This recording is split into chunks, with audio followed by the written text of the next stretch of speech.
On August 15th, 1977, the Big Ear radio telescope in Ohio detected something that changed everything. For 72 seconds, a signal 30 times stronger than background radiation poured in from the constellation Sagittarius. Astronomer Jerry Amon circled it on the printout and wrote one word: wow. But here's what they don't tell you. 12 years later, it happened again, and this time someone was ready.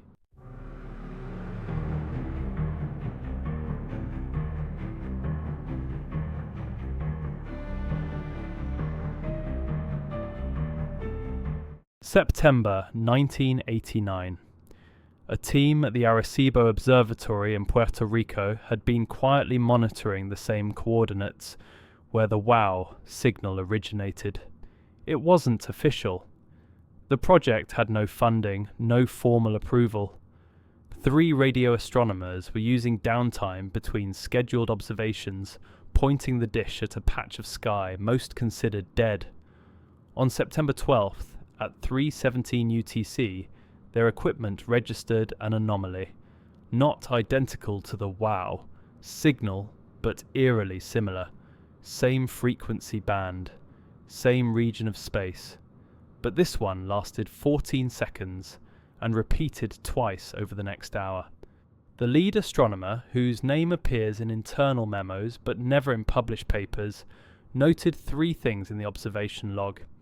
First, the signal's intensity fluctuated in a way that suggested modulation, not natural phenomena. Second, it appeared to shift slightly in frequency, as if compensating for relative motion. Third, and this is what made it extraordinary, the signal seemed to pause for exactly 47 seconds between repetitions. The same interval, twice. Natural sources don't do that. Pulsars are consistent, but not that precise in irregular patterns. Quasars don't repeat on minute long intervals. The team documented everything and prepared a report. That report was submitted to the director of Arecibo on September 19th, 1989. It was marked for peer review, but it never reached publication. According to acquisition records, the documentation was filed under inconclusive observations and restricted from general access. When one of the junior astronomers on the team inquired about follow-up observation times 6 months later, he was told the equipment had been recalibrated and the original data was considered corrupted. But here's the problem. Equipment calibration logs from that period show no major maintenance was performed in September 1989. And the data wasn't corrupted. It was archived.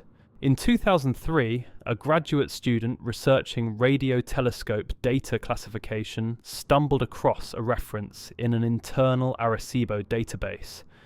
Entry 89-0912-SA, marked anomalous, non-recurring, origin undetermined. The timestamp matched, the coordinates matched.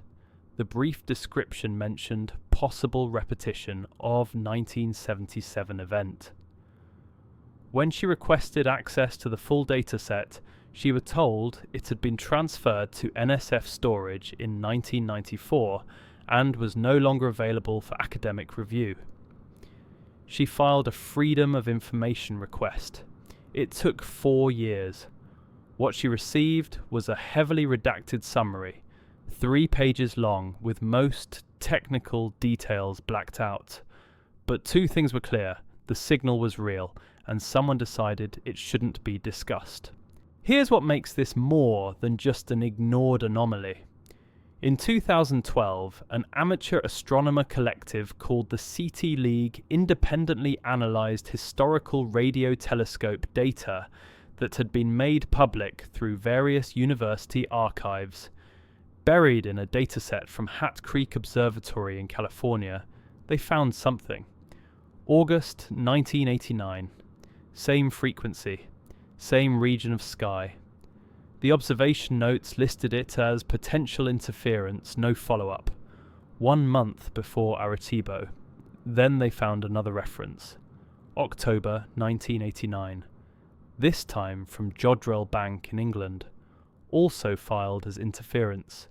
3 separate facilities, 3 separate observations, all within an 8-week window, all pointing at the same coordinates, all dismissed or buried.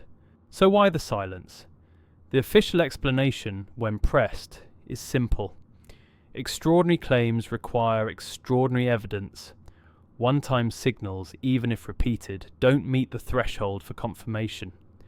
Without continuous observation, without verification from multiple instruments simultaneously, it remains inconclusive. Publish inconclusive data, and you damage credibility. Damage credibility and you lose funding. That's the practical answer.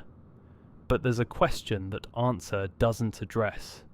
If it was just noise, just interference, just instrument error, why restrict access to the data? Why redact technical details in FOIA releases? Why were 3 separate observations from 3 separate facilities all filed under different categories and never cross-referenced?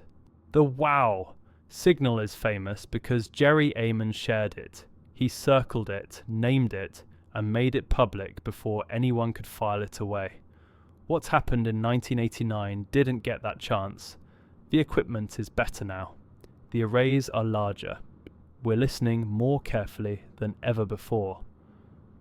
But we're listening to a universe where someone or something may have already tried to speak twice, and we filed it under inconclusive. The coordinates remain the same. The question is whether we're still paying attention.